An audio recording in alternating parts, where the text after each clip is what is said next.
Hi, I am so excited to share with you today the following webinar, Know Your Rights Advanced Planning. This presentation will answer the question, how can I make sure my wishes are upheld? Although I am a lawyer, today's presentation is not legal advice. This presentation also does not establish an attorney-client relationship. This presentation is part of the Know Your Rights series, which is supported by a generous grant from CGen. All of the previous webinars are available at the CLRC's YouTube page. And please check out all webinars. You don't have to watch them in order.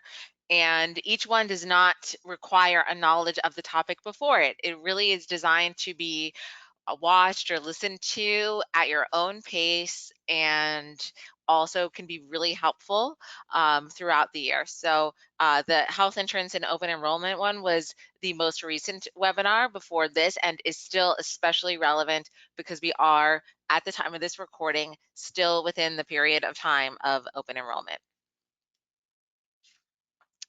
This is the Cancer Legal Resource Center, and we are a program of the Disability Rights Legal Center based in Los Angeles, California.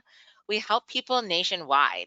We are an educational model, and we do intakes in English and Spanish, and also have a language line for speakers of other languages. All of our services are confidential. People often ask, what does cancer have to do with the law? This is a list of some cancer-related legal issues. Cancer affects the patient, survivor, families, healthcare professionals, and impacts many different areas of the law. If someone has a legal question and is affected by cancer, whether or not the topic is listed here, they can contact the CLRC for more information. The CLRC also now has a self-help legal clinic from a generous grant of CGen. And if someone wants the CLRC self-help clinic to come to their cancer patient services center or hospital, they can tell their doctors, their patient navigators about us, and their cancer center may reach out to us to see if that's something that can be arranged in the future.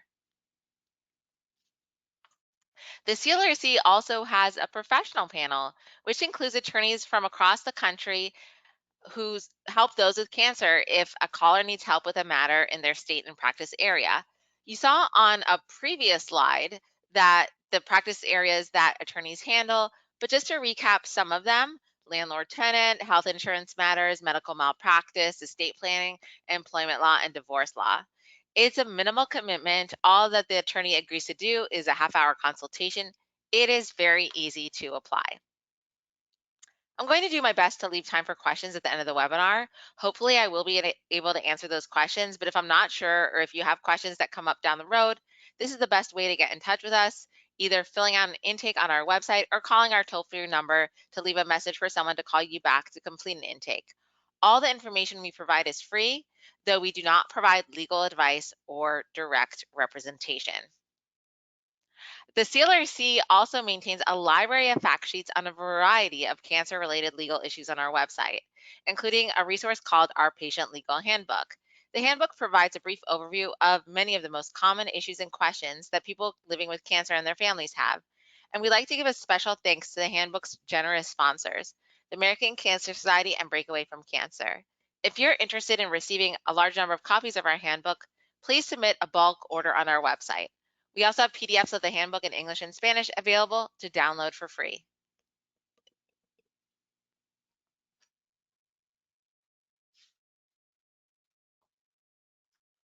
Our webinars are always free and cover a wide variety of topics. On your screen is the YouTube link to watch our past webinars. And that includes the past webinars of this series, but also webinars from other time periods and other topics. The overarching theme of this presentation will be about advanced planning. Before that, I want to start with a little background on estate planning, as it's known as a practice area or planning for your property. Since this is typically what most people are familiar with, wills, trusts, finances, etc., then I'll move on into planning for healthcare and end-of-life options, such as options that a person has with respect to treatment or lack thereof at the end of his or her life. We'll finish off planning for your wishes for others that are in your care. Finally, I'll open up the presentation for discussion or questions about the ways to ensure that your hopes, fears, and priorities will be documented in a way to ensure that your wishes will be honored as much as possible. Advanced planning is something you're doing both for yourself and for your family. By planning ahead, you're making sure that your wishes are carried out regarding your property and medical treatment. You're also reducing confusion and disagreements between family members. This is called advanced planning because it is crucial that these documents are prepared before you need them. So we're so glad that you are here right now with us and learning about these issues. Regardless of needing to physically be able to create the documents, often if someone waits until they're heavily medicated or extremely sick, there's an increased likelihood that these directives may not be followed. There are many free forms available online, and a lot of serious issues can present themselves when someone becomes incapacitated or dies without any of these official documents. If doctors need someone to make medical decisions on your behalf, they might turn to someone you'd rather not have put in charge, or the person they ask might not actually know your wishes or might feel uncomfortable, either because of their own beliefs or because of pressure from other family members and loved ones. To ensure your wishes are upheld and to make decisions easier on loved ones, make sure you create these documents before they're needed. One thing to keep in mind is that estate planning laws vary from state to state. Talking about death or even worst case scenarios that can be difficult for some people. Even those who are often uncomfortable talking about it might not realize how important it is to have their wishes actually written down on official documents like advanced healthcare directives, powers of attorney, wills, and or trusts. So I want to start this presentation with a practical, if even obvious tip. It is important to document your wishes. Even if you think that everyone, like friends and family, know what you want, if it's not in writing, then it may not be sufficient. Whether to be recognized by the courts, financial institutions, or even friends or family. This is true when it comes to decisions about healthcare, as well as decisions about dividing your property. So let's talk about how you can go about documenting your wishes.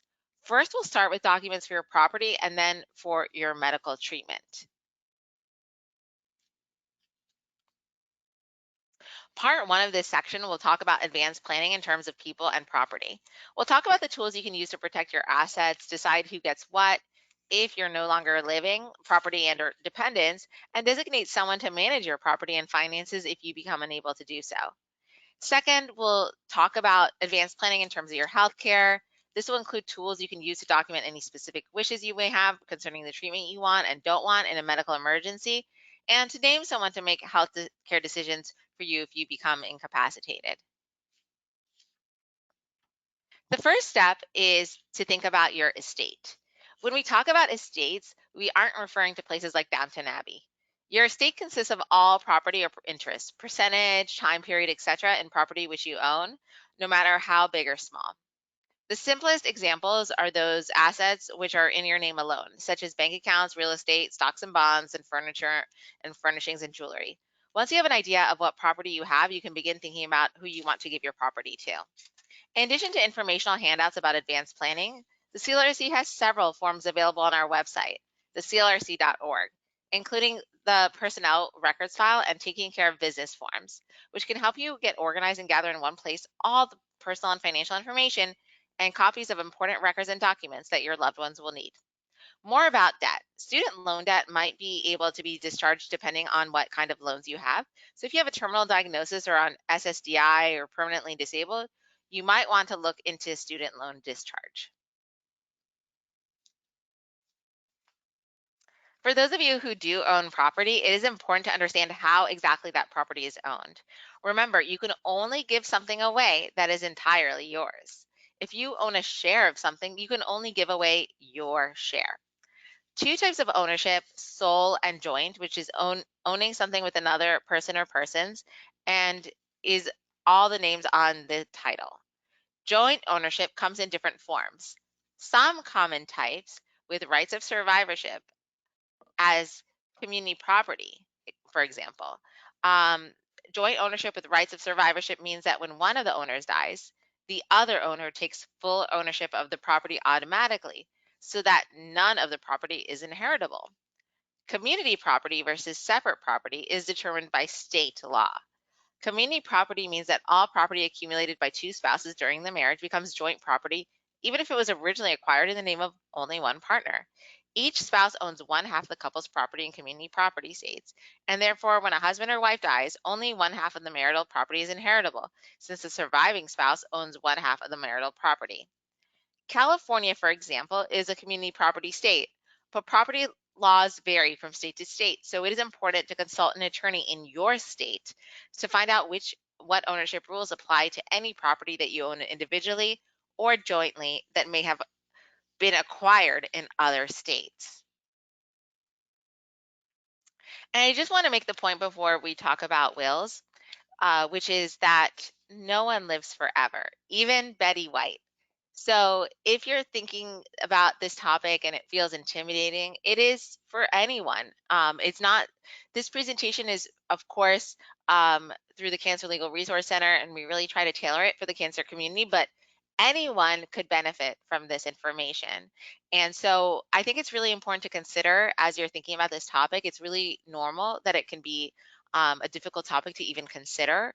But my goal throughout this presentation is to give you a sense of empowerment that since no one lives forever, that at least by documenting your wishes and making sure that you've thought about them, that your wishes can live beyond your lifespan and can actually ensure family harmony, can ensure that your wishes are upheld, and that everyone can feel comfortable knowing what you would want to happen. So it is actually, as I had mentioned, not just for yourself, but for those that you care about, and can also lead to you really thinking about what you have. And you don't have to have a lot in order to make a will or a trust. It's important that you just, whatever you do have, that you make sure that you decide who or where you want it to go. So one very basic tool for advanced planning is a will. A will is a document where you basically lay out who you want your property to go to. But there are formalities to create a valid will. The rules about what constitutes a valid will are determined according to state law. So this is a national presentation. It goes to folks across the country, but each person also lives in a state. So it is really important to know the state's law. And it is important to consult with local resources or call us at the CLRC to find out how to create a valid will in your state. There are generally three ways to create a will: a holographic will, your state's statutory will, or have your will prepared by a lawyer. Holographic means written in the person's handwriting, not recognized in every state. Usually they don't have to be witnessed. Other wills often do have to be witnessed by at least two uninterested parties. California, for example, does recognize holographic wills. A second way is statutory will, which is when you fill out a statutory form online and have two witnesses sign it and have it notarized.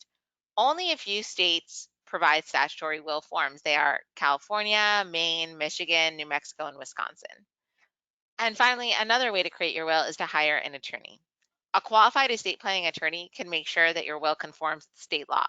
The attorney can also offer suggestions and help you understand the many ways property can be transferred, which may be economical in the long run for you and your beneficiaries. If you do have a more complicated estate, it does not hurt to have an attorney look at it. They do not have to draft it, but they can look it over and make sure that it is in compliance with state laws. If you're looking for an attorney, don't be afraid to ask about upfront costs. Most estate planning attorneys deal with complicated matters on a regular basis and should be able to tell you what you should expect to pay. Some will charge hourly, others will charge a flat rate for a will. Note that this is a good time to also think about making plans for minor children if you have any. They can be put in a will, or you might want to consider naming a joint guardian now while you're still alive so that this transition is more seamless. Also, it's a good idea to plan ahead for pets. Guardianship. So guardianship is a joint proceeding in which a judge gives someone who is not the parent custody of the child or the power to manage the child's property, called an estate, or both. The court will look at what is in the best interest of the child to make sure that the child is raised in a safe, stable, and loving environment. You can write a letter naming a guardian for your children and keep it with your important papers, or write in your will who you want to be the guardian of your children when you pass away. The court will try to appoint the person you wanted, but the court will also consider what is best for your child and will ask the child what they want. The other option is setting up a joint guardianship right now. You can ask the court to appoint a joint guardian for your children. You must have legal custody of the children to do this, of course. This can make the transition easier when someone comes to pass away. It can also give the comfort of knowing that the child will be safe with the guardian you choose. If the court approves the joint guardianship, both you and the guardian will act as parents while you are alive, and when you pass away, the joint guardian will have full custody of the child without another guardianship hearing. Note, the court will take into account who the biological parents and their interests in caring for the child. Why is this important? Well, if you haven't chosen a guardian, the court will try to appoint one that they think will be in the best interest of the child. It can be family. However, if you don't have any immediate family willing to do so, you may risk children entering into the foster system or going with a family member who will not necessarily be prepared to take them in. Third parties. A court can award the custody of a child to a third party, usually a grandparent or close relative. Multiple children. A court can separate children and split the custody between parents if it is in the best interest of each particular child. Ordinarily, however, the best interest of a child will be to live with that child's siblings.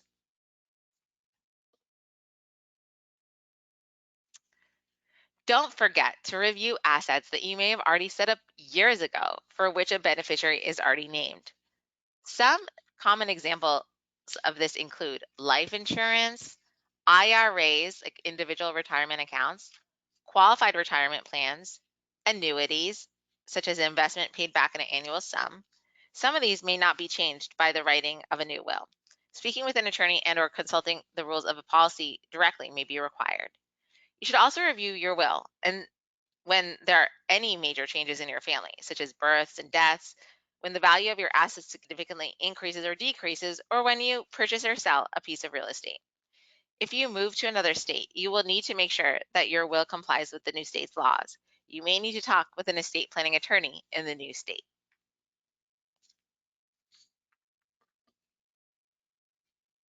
In California and most states, there are two options to revoke a will. Number one, to create a new will that specifically revokes the old one, or number two, to destroy the original will by a physical act. It's an important reminder to talk to an estate planning attorney when you can. So just to kind of talk about, as an example, California law, it states a will or any part thereof is revoked by any of the following. Subsequent will, which revokes the prior will or part expressly or by inconsistency, by being burned, torn, canceled, obliterated, or destroyed with the intent and for the purpose of revoking it by either number one, the testator, or number two, another person in the testator's presence and by the testator's direction. A will can also be changed through a codicil, which is a legal document that must be drafted and executed in accordance with the same state laws which apply to wills. A codicil is simply an amendment to your will. For example, if your state requires two disinterested witnesses to make a will valid, you will also need two disinterested witnesses to make a codicil valid. So it is certainly normal to want to amend a will. There's all sorts of life circumstances that would necessitate that. So it is definitely possible, and it's just important to follow the state law for your will. And in fact, it's a good opportunity in case you've moved to a different state and you're changing your will to make sure the will and any changes are compliant with state law.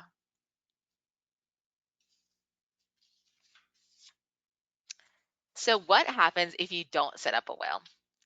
If someone dies without a will, that is referred to dying intestate. State law will determine where your estate will go. So I just want to say the following.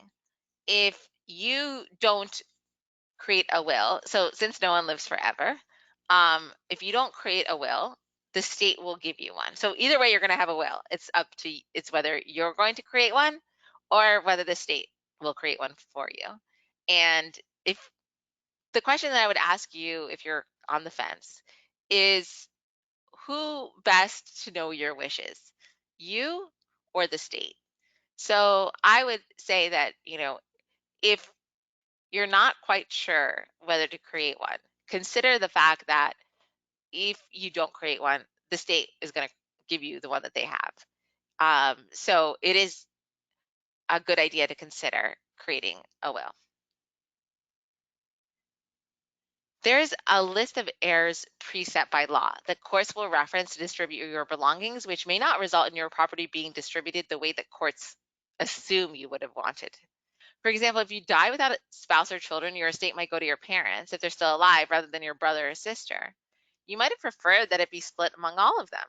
If you have no will, you have no say about this. If you don't own much by way of property, maybe you don't really care about having a will in place. However, remember that pets do count as property and people often forget to make plans for them. And I'll also say that even if you don't have that much, it could still make a big difference to whoever that goes to. And it could still be something that you want to divide, for example, equally among certain people. So it is really important to consider that it's not just about the extensiveness of your property, it's also what your wishes are. So again, this is a national presentation, but because the the laws that apply are state law, um, which may be in some cases very similar to other states, but could still be different. I'm just going to give an example to use California. And so you can use it just as a guide in general. So here's what happens in California. If you die with children but no spouse, parents, or siblings, the children inherit everything. If you die with a spouse but no children, parents, or siblings, the spouse inherits everything. If you die with parents but no children, spouse, or siblings, parents inherit everything. If you die with siblings but no children, spouse, or parents, siblings inherit everything. If you die with a spouse and children, the spouse inherits all of your community property and 1/2 or 1/3 of your separate property, and children inherit 1/2 to 1 or 2/3 of your separate property, depending on whether there remains more than one child and or descendants of more than one child. A spouse and parents. Spouse inherits all of your community property and 1/2 of your separate property. Your parents inherit 1/2 of your separate property. If you die with a spouse and siblings, but no parents, the spouse inherits all your community property and 1/2 of your separate property, and the siblings inherit 1/2 of your separate property. This is true except for life insurance policies, joint accounts, and property held in joint tenancy with right of survivorship, because you have already designated beneficiaries for those assets. So it doesn't matter whether or not you have a will with respect to those types of assets.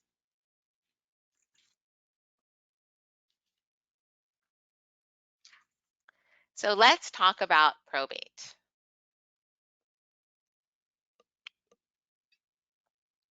You may hear people saying that they've created a will or a trust to, in part, hopefully avoid probate. So here's what probate is. Probate is the legal process by which an estate is administered. In addition to making sure that the executor correctly distributes your property to your heirs or beneficiaries, it provides for the determination of the validity of your will, if any, and any of the claims by creditors against your assets at your death. Regardless of whether you have a will or not, your estate will likely go through probate following your death. Some states, including California, allow smaller estates to skip probate if the value of the estate is under a certain amount of money. But your family or whoever is handling your affairs after your death will likely still have to file something with the probate court to get this exemption. Probate can be costly, attorney's fees, statutory fees, etc., and time consuming. It is also public. The provisions of your will and the value of your assets become a public record. One way to avoid the probate process is to create a trust. A trust is an arrangement whereby one person, called a trustee, holds legal title to the property for another person, called a beneficiary. There are many types of trusts. You can create them separately while you are alive, a living trust, or through your will, a testamentary trust. The main advantage of a living trust is that it avoids having a family having to go through probate court after a death. There are costs you have to pay up front to establish the trust, but when you compare the cost to probate costs, it may be less expensive in the long run. It's important to consult with an accountant or tax attorney when preparing a trust. An attorney may charge by the hour or a flat rate to create a trust.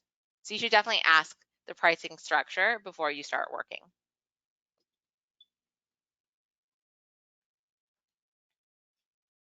Some common trusts include a charitable remainder trust, where the remainder of trust property which is left over upon the death goes to a charity. A testamentary trust is one that you set forth in your will to provide for your children or others who need management of their assets. And then we have the most common type of trust, the living trust. A living trust is a written agreement as opposed to a trust provision included in a will called a testamentary trust, where you name beneficiaries, include instructions on how you want your property distributed to your beneficiaries upon your death. You are called the trustor. You also name the person who's in charge of managing the trust, known as the trustee, who is responsible for distributing the property in the trust directly to the beneficiaries. You can name yourself the trustee of the trust until your death, when the assets of the trust will go to your beneficiaries. Once created, the trust must also be funded. The funding of a trust is simply the transfer of assets from your name to the bank to the name of the trust. Deeds to real property must be prepared and recorded, bank accounts transferred, and stock and bond accounts transferred as well. Trusts are more commonly created for more complicated or larger estates. A living trust is more expensive to have drafted than a will and requires more effort to set up. But there is no court supervision of this distribution process like there is under a will, so this can be faster and less expensive than distributing assets under a will. If you have a living trust, you may still want a will known as a pour-over will. A pour-over will directs any property that is not already in your trust be put in the trust at your death. So, for example, if you buy a car or other property during your life and you don't go through the process of placing the new property in your trust as you acquire it, you would need to have a pour-over will to make sure all your property ends up in the trust.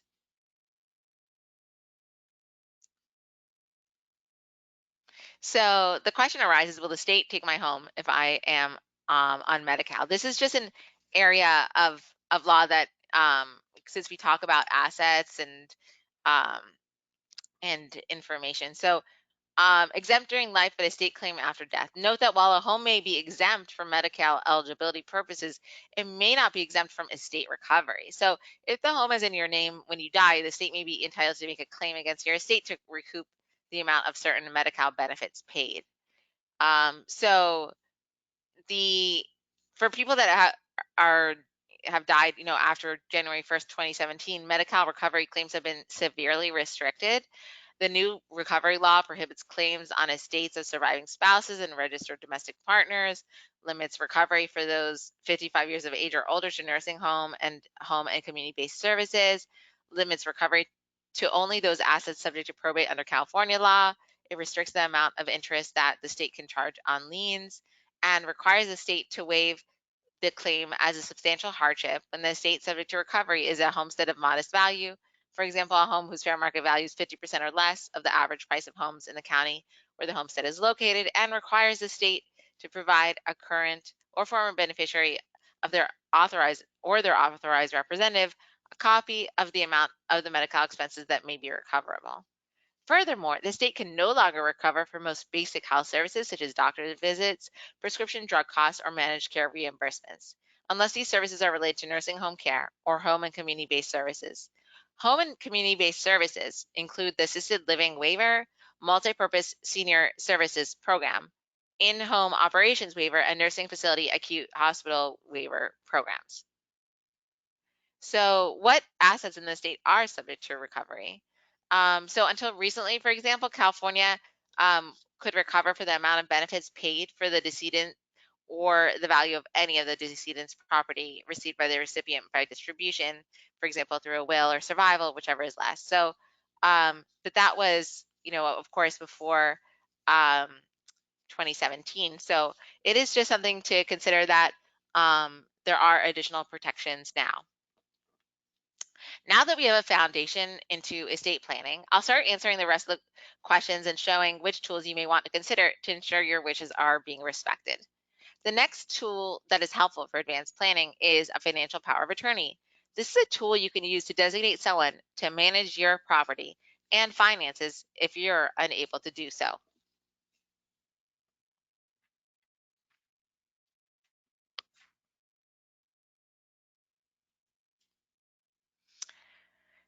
So, what if you need help managing your property now? Many of those affected by cancer who are facing the end of their lives or who are going through treatment often need assistance in managing their financial affairs well before they are at the end of their lives, such as during hospital stays. A power of attorney for financial affairs is a legally binding document that you prepare or have prepared for you to sign, where you choose a trusted person, then known as your agent, to act for you if you become incapacitated or unable to act or speak on your own behalf. Whether or not you are incapacitated is determined by a doctor or judge. And I just want to emphasize this point because some people are concerned, oh, if it's, how do they determine if someone's incapacitated, if it's a friend or a relative, then oh, they could just, want my property and they'll say that I'm incapacitated, or they'll want control and they'll say that I'm incapacitated. Well, just to reiterate, whether someone is incapacitated is not determined by parents or friends or relatives. It is determined by a doctor or a judge. So for any power of attorney to be valid, it has to be signed and might have to be notarized depending on what your state's requirements are. It will end as soon as someone passes away, so your agent won't have authority over your financial affairs. If you have a will, after you pass away, your will takes effect. Side note, you may also want to check with your bank about whether they have their own forms they want filled out. Even though they have to honor your power of attorney, it can make it easier for everyone involved if the bank's own forms are also filled out. The two most common types of power of attorney for financial affairs are durable and springing. If a person wants an agent to start making decisions for them today, and for that agent to continue to make decisions for them when they become incapacitated, they would need to create a durable power of attorney. A durable power of attorney will start now and stay in effect when you become incapacitated. If someone wants an agent to act only when they are unable to make their own decisions, when they're found to be incapacitated, they would create a springing power of attorney. That is the most popular of the options. Whether or not someone is incapacitated is determined by a doctor or a judge, and that person they choose to be their agent doesn't get to start making decisions for them until a judge or a doctor determines that they are incapacitated.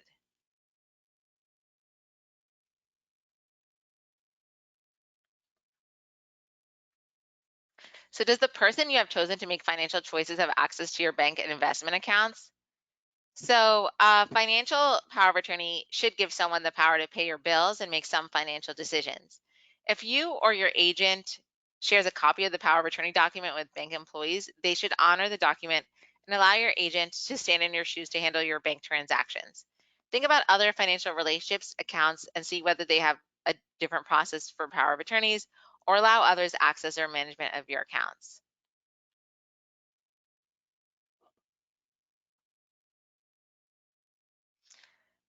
But there are still certain areas where might not be sufficient if you'll get some pushback. If you do, here are some tips. For example, if somebody has asked before, my family member signed a power of attorney POA, but when I took it to the bank or credit union, I was told the POA has to be on the bank or credit union's form. What can I do? Well, as long as the power of attorney POA follows the laws of your state, banks, credit unions, and other third parties should accept it. Ask to speak to the branch manager, a supervisor, or attorney in the bank or credit union. Many states require banks and credit unions to accept POAs, except under certain circumstances. For example, if the bank or credit union believes the POA is forged, knows that the POA was revoked, or believes that the person who created the POA is being abused or exploited by the agent. If you continue to meet resistance, you may be able to get a court order mandating acceptance of the POA, and the person refusing to honor it may have to pay your attorney's fees and the costs of taking him or her to court. Tip: if you create a power of attorney or POA, share it with your bank or credit union in advance to smooth the way for your agent down the road. Another question we've received in the past is, I would like to have my friend or family member help with my bill paying and banking. What are my options? So there's informal help with money management. So if you are still able to handle your banking and bill paying, but would like help going through bills and budgeting, a friend or family member can review your bills with you and help you figure out which ones to pay and when. Under this arrangement, you still sign your checks and no one else is authorized to make account transactions. If you have no friends or family members to help you with informal money management, there are organized programs that provide trained staff members or volunteers to help. To locate a money management program in your area, you can try contacting your local area agency on aging. You might also be able to find a money management program along with other resources for older Americans by contacting an elder care locator. If you get help from a money management program, check on whether the program has insurance or bonding so that your money is protected in a worst case scenario involving management or theft by the person assisting you. So, power of attorney POA for finances. You can name a friend or family member to act on your behalf by creating and signing a document called a power of attorney or durable power of attorney.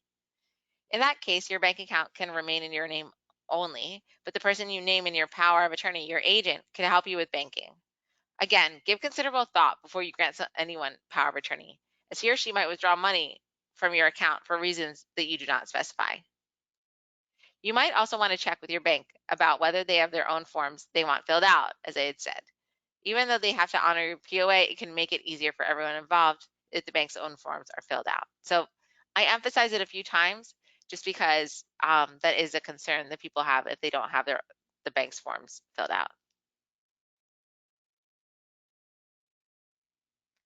So in some cases, if you have an agent, here are some tasks that you can have your agent do. Make bank deposits, withdrawals or other transactions, trade stocks and bonds, pay your bills, buy or sell property, hire people to take care of you, file your tax returns, arrange the distribution of retirement benefits, negotiate and sign contracts, apply for benefits like SSI or Medi-Cal. Your agent can do almost anything the power of attorney permits. You can also limit the kinds of financial decisions you want your agent to be able to make.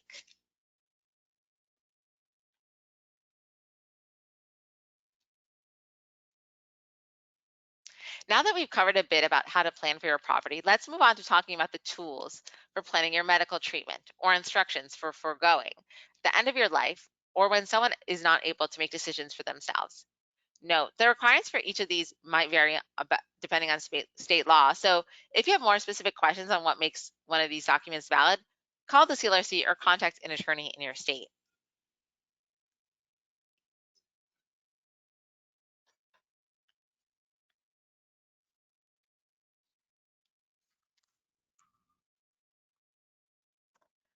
Would Who would be your pick to make your healthcare choices if you were not able to? That is an important question. Once you've made this decision, there are ways to cement it and also make some of the process easier. By being clear on what you want, you take the uncertainty of whether someone else made the right decision. Instead, they'll know that what they did was what you would have wanted.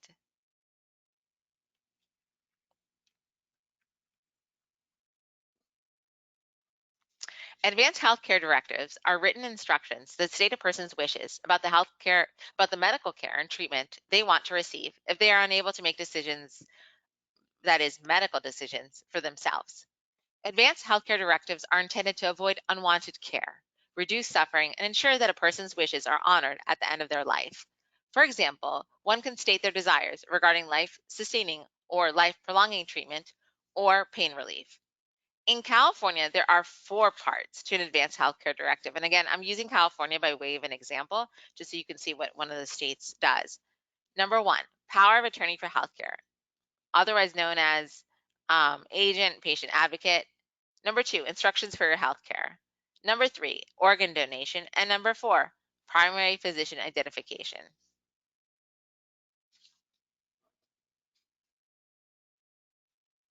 Power of attorney for healthcare, depending on what your state calls it, name someone, such as a relative, friend, or someone else that you trust, to make medical decisions for you when you are not able.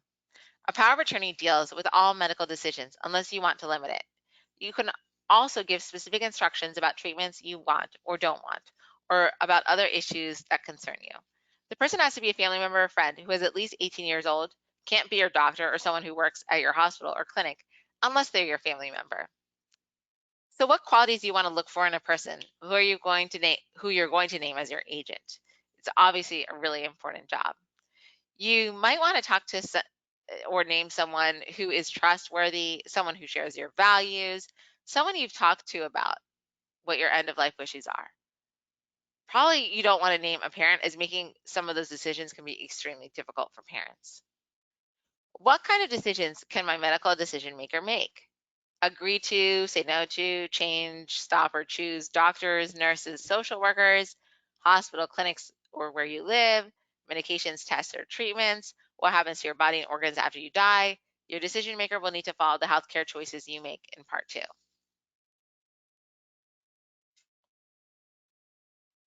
Part 2 is on this screen at the top, but it's a little small on your screen, probably, so I want to point it out. You can also give specific instructions about treatments you want or don't want, or about other issues that concern you. You may wish to think ahead about things you might want to include in individual instructions. The living will in California is called instructions, and it states your wishes regarding life-sustaining or life-prolonging medical treatment. Most states include these types of instructions in their medical durable power of attorney forms.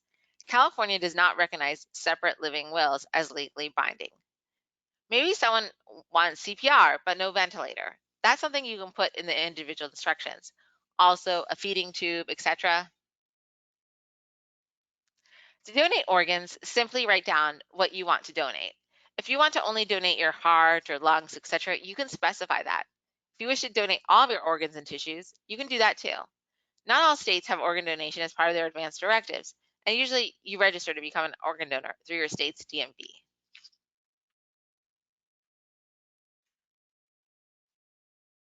Part 4 is the simplest plan of your directive because you just write down your primary doctor's name in case anyone has any questions about your medical history.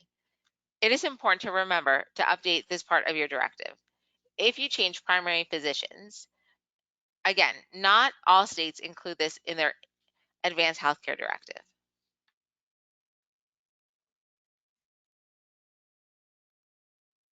Another tool for planning ahead in healthcare is called the Physician Order for Life-Sustaining Treatment, or POLST. Similar to advanced directive, it addresses pain management, resuscitation, and feeding. The POLST is completed with the approval of both the patient and medical order and remains with patients wherever they receive care. It should go in a patient's medical file and be attached to the patient's chart.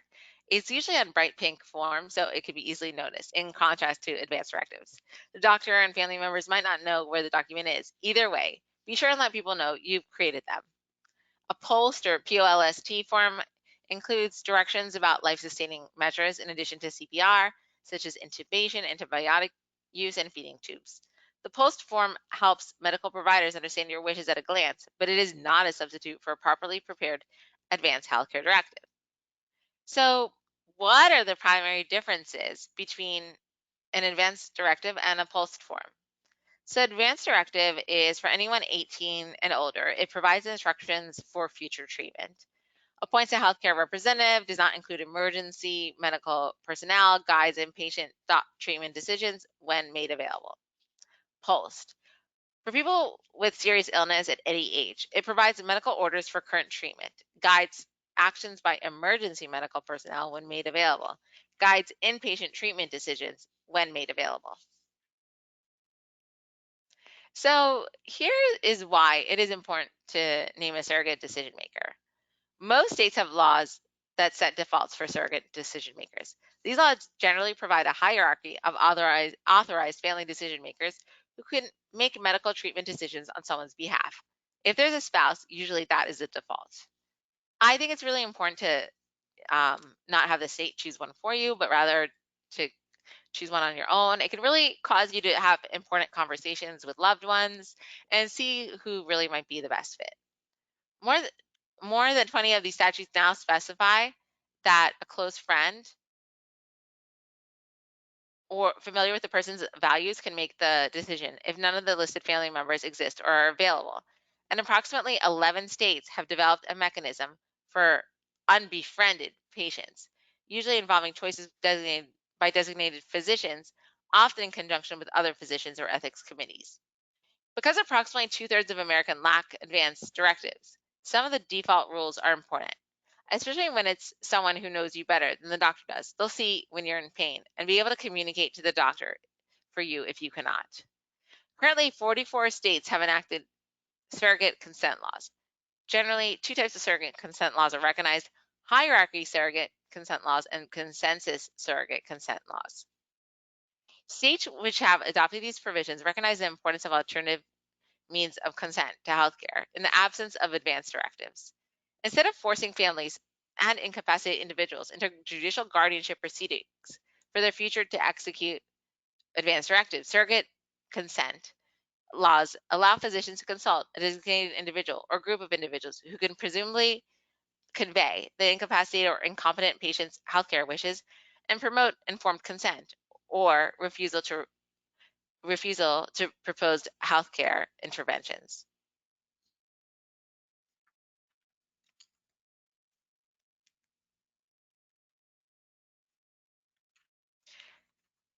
So these are some things to keep in mind when creating advance directives or discussing your wishes with your loved ones. Why plan ahead for healthcare? Because in every state, people who are at the end of their lives have certain rights regarding end-of-life treatment and planning ahead. This ensures that your rights will be protected. These rights include right number one, right to palliative care, care that focuses on pain abatement rather than prolonging life.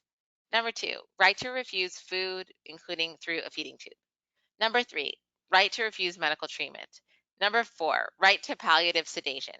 This can help allay people's fears about pain if they know they have this right if it gets too bad. Number five, right to have pain adequately managed. And number six, right to have one's wishes upheld, advance directives, or post enforced. These decisions can be extremely difficult for both the patient and his or her family, especially when the patient and family members do not agree with the course of treatment or lack thereof. This is why it is important to document your wishes in an advance directive or post. Make it clear to your agent so that you know your wishes will be upheld even when you might no longer be able to make decisions for yourself. Now, this is certainly a sensitive topic. I just want to briefly mention death with dignity, also known as aid in dying and inaccurately referred to as physician-assisted suicide. It refers to the practice where a physician prescribes a lethal dose of medication that a terminally ill patient may voluntarily take to painlessly and peacefully end their life. The practice is authorized in the following states that you see on your screen. And there are ongoing efforts to expand aid in dying to many other states. So contact the CLRC for additional information. Some states also give patients and their doctors the right to death with dignity. The states that do have right to death with dignity generally have specific procedures for making and granting such a request. Physician prescription for a mentally competent, terminally ill patient who may ingest to achieve a peaceful death if suffering becomes unbearable. Just by way of example, again, I'm just going to use California as an example. The End of Life Option Act is a California law that permits terminally ill adult patients with the capacity to make medical decisions to be prescribed in aid of in dying medication if certain conditions are met. It was signed into law by Governor Brown in October 2015. The law went into effect on June 9, 2016. California is the fifth state to enact an aid in dying law. Participation is voluntary for patients and health providers.